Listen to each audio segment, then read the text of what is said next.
Hello बच्चों, let's read this question. The question says that the internal and external radii of a hollow hemispherical bowl are 15 centimeter and 16 centimeter respectively.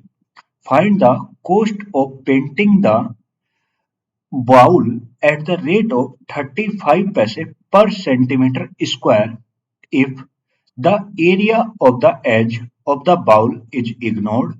Second part में the area of the edge of the bowl is taken into account. बोलता है कि एक कोई hemispherical bowl है जिसकी internal and external radii कितनी है 15 सेंटीमीटर एंड 16 सेंटीमीटर है। तो कह रहा है उसके कॉस्ट ऑफ पेंटिंग में कितना खर्चा आएगा और जो 1 सेंटीमीटर स्क्वायर पे खर्च है वो कितना है 35 पैसे का है 35 पैसे। कंडीशंस दो दे रखी है, यहाँ पे दो पार्ट है। पहले पार्ट में बोलता है जी जो एज ऑफ बाउल है अगर उसे इग्नोर कर दिया जाए, और सेकंड पार्ट में कह रहा है कि अगर एज ऑफ बाउल को भी अकाउंट में टेकन किया जाए।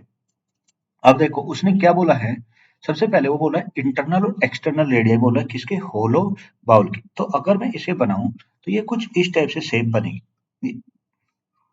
तो ये मान लो मेरा ये हेमिस्फेरिकल बाउल है, होलो की बात है। तो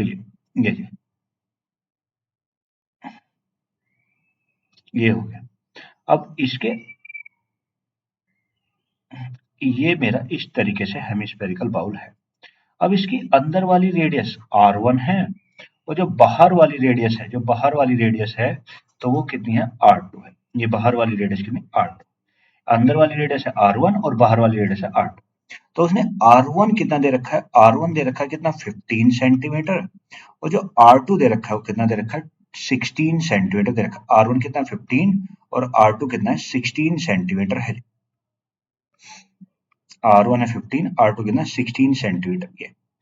अब अगर वो कह रहा है कि इसे हमें पेंट करना है तो वो अंदर से भी पेंट होगा और बाहर से भी। पहली कंडीशन में बात करेंगे जब उसने एज को, मतलब एज का मतलब है कि इस वाले पार्ट को, जो ये दोनों के बीच में जो ये रिंग थी ना, इसे उसने इग्नोर कर दिया। यानी हम पहले पार्ट पे अगर बात करें तो फर्स्ट पार्ट की, when area of the edge of the ball is ignored, तो जो उसे पेंट करना होगा वो कौन कौन सा पेंट करना होगा उसे, एक तो फर्स्ट पार्ट में बात कर रहे हैं तो total area to be paint, total area to be paint कौन सा पेंटेड, कौन सा कौन सा होगा भाई, curved surface area of inner का प्लस सी एस से ऑफ किसका, आउटर का। एक तो इनर का होगा और एक किसका होगा, आउटर का होगा। तो जो एरिया पेंट होगा वो curved surface area of the inner का पेंट होगा और साथ में curved surface area of the outer. ये अब देखो जो हम जानते हैं हेमिस्फेरिकल बाउल का जो कर्ड सरफेस एरिया होता है 2 पाई r²। तो अगर मैं यहाँ पे वैल्यू पुट करें, तो अगर हम इसे निकालें तो यहाँ पे वैल्यू 2 पाई, और इंटरनल की रेडियस है R1। तो R1 कितना है भाई 15 का स्क्वायर हो गया, 2 पाई r² होता है तो 15 का स्क्वायर, प्लस आउटर की है 2 पाई r2, कितना है 16 का स्क्वायर। तो मैंने ये दोनों का निकाला, तो इन दोनों में से 2 पाई को बना सकता है तो यहाँ पे 2 पाई, और अंदर क्या बचा 15 का स्क्वायर, और 15 का स्क्वायर कितना होता है 225 प्लस 16 का स्क्वायर होता है 256। तो इतना अब अगर मैं यहाँ पे पाई की भी वैल्यू पुट कर दूं, तो हमें तो कोस्ट निकालना है तो हमें तो पाई भी रखना होगा। तो अगर हम यहाँ पे पाई की वैल्यू रख दे तो 2 इंटू कितना होता है 22/7 और इंटू 256 प्लस 225 को अगर ऐड कर तो 225 प्लस 256 इसे ऐड करेंगे तो कितना है 481।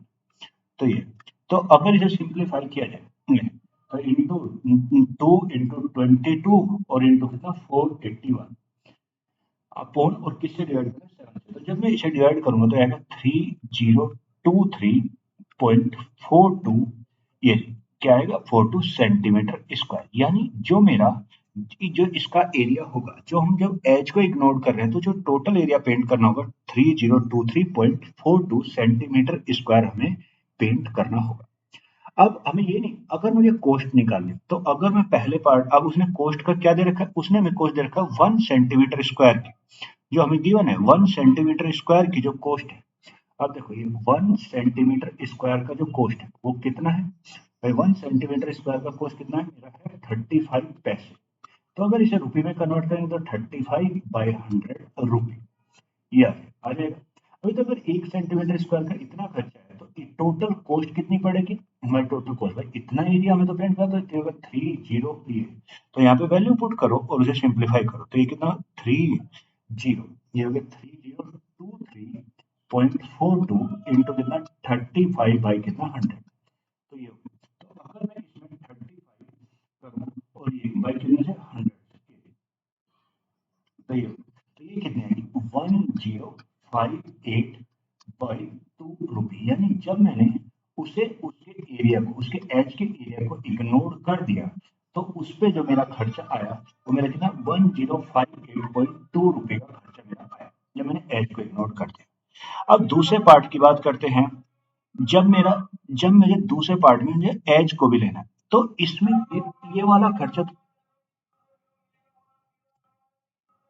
इसमें मेरा ये वाला पार्ट का तो एरिया आएगा ही आएगा ये वाला पार्ट तो आएगा ही आएगा जो हमने अभी निकाला है उसमें साथ में कौन सा एरिया और आ जाएगा जो ये एज वाला है ना जो ये एज हमने इग्नोर किया था ये वाला खर्चा और जुड़ जाएगा। अब मुझे सबसे पहले इस एज का एरिया और निकालना है तो अगर मैं एज का एरिया निकालूं तो वो मैं कैसे निकालूंगा भाई एरिया ऑफ एज अगर हम निकालें एरिया ऑफ एज वो कैसे होगा भाई वो कैसे निकलेगा। अब देखो ये रिंग के टाइप के ये रिंग के टाइप से इस टाइप से ये आउटर रिंग है और ये मेरी क्या है इनर रिंग है। तो मुझे इसका एरिया निकालना है ये एज वाला है तो ये कैसे निकलेगा बाहर वाले सर्कल का एरिया माइनस अंदर वाले सर्कल का एरिया तो वो कितना आ जाएगा ये तो आएगा पाई भाई सर्कल का मतलब पाई आर स्क्वायर तो पाई और बाहर वाले सर्कल की रेडियस मान लो कैपिटल आर थी ये माइनस का पाई इंटू स्मॉल आर का स्क्वायर ये। अब देखो अगर मैं यहाँ पे वैल्यू पुट करूं अब यहाँ पे वैल्यू पुट करें तो पाई तो बाहर आ जाएगा पाई तो हो गया 22/7 और इंटू 22/7 और ये इंटू कितना 16 का स्क्वायर माइनस 15 का स्क्वायर ये। अब अगर यहाँ पे से सोल्व करें तो 22/7 16 का स्क्वायर 256 माइनस 15 का स्क्वायर कितना 225। अब देखो अगर 256 में से ये तो कितना हो जाए 1 6 में से 2 5 गया 1 5 में 2 गए कितना ये 31 और इंटू कितना 22/7 ये। तो अगर मैं इसकी मल्टीप्लाई करें तो इसे मल्टीप्लाई करने पे कितना आएगा 97.42 सेंटीमीटर स्क्वायर यानी जो एज का एरिया होगा ना जो ये एज थी उसका जो एरिया होगा 97.42 सेंटीमीटर स्क्वायर होगा। तो अगर मैं इसका खर्चा निकालूं अब देखो हमें पता है कि 1 मीटर स्क्वायर का जो मेरा 1 मीटर स्क्वायर का वो 1 सेंटीमीटर स्क्वायर का अब हमें पता है कि जो मेरा 1 सेंटीमीटर स्क्वायर का जो खर्चा है वो कितना है 35 पैसे 35 पैसे 1 सेंटीमीटर स्क्वायर का जो खर्चा है कितना ये कितना इतना है मेरा ये। तो अगर 1 सेंटीमीटर स्क्वायर का खर्चा इतना है अब देखो कितना 35/100 रुपया 35 पैसे बोलो ये तो हमें कितने का वो निकालना तो 97.42 सेंटीमीटर स्क्वायर पे कितना कॉस्ट पड़ेगा इसका कॉस्ट तो कर दो 97.42 और इंटू 35/100। तो अगर मैं इसमें 97.42 और इंटू 35/100 करूँ तो ये मेरा कितना आ जाएगा इसका आएगा 34.097 यानी इस पे जो एज पे खर्चा आएगा वो आएगा 34.097 रुपए का आएगा। अब देखो पर मुझे एज का नहीं मुझे टोटल का बताना तो जो इस पे टोटल कॉस्ट पड़ेगी जो टोटल कॉस्ट पड़ेगी अब देखो पिछले पार्ट पे खर्चा कितना आया था भाई पिछले पार्ट में आया था 1058.2 और इस पे खर्चा कितना है भाई इस पिछले पार्ट में था 1058.2 का और इस पे खर्चा कितना 34.097। तो अगर मैं इन दोनों को जोड़ दूं तो 1058.2 तो प्लस 34.097 तो जो ये मेरा आएगा ये मेरा कितना 1092.2 ये मेरा 97 का रुपए का खर्चा होगा। यानी इसका जो इस वाले पार्ट का जो आंसर बना इस वाले पार्ट का जो आंसर बना वो मेरा कितना पड़ा भाई इस वाले पार्ट का। अब देखो अगर हम पार्ट फर्स्ट की बात करें तो पार्ट फर्स्ट का आंसर था 1058.2 जब हमारा मैंने क्या नहीं किया था जब मैंने एच को इग्नोर किया तो जब मैंने सेकेंड पार्ट को देखा तो उसका आंसर 1092.29 रुपए का मेरा खर्चा आया। So the answer of this question is 1058.2 rupee of first part and 1092.29 rupee for the second part. Hope you will understand it. Thank you and best of luck.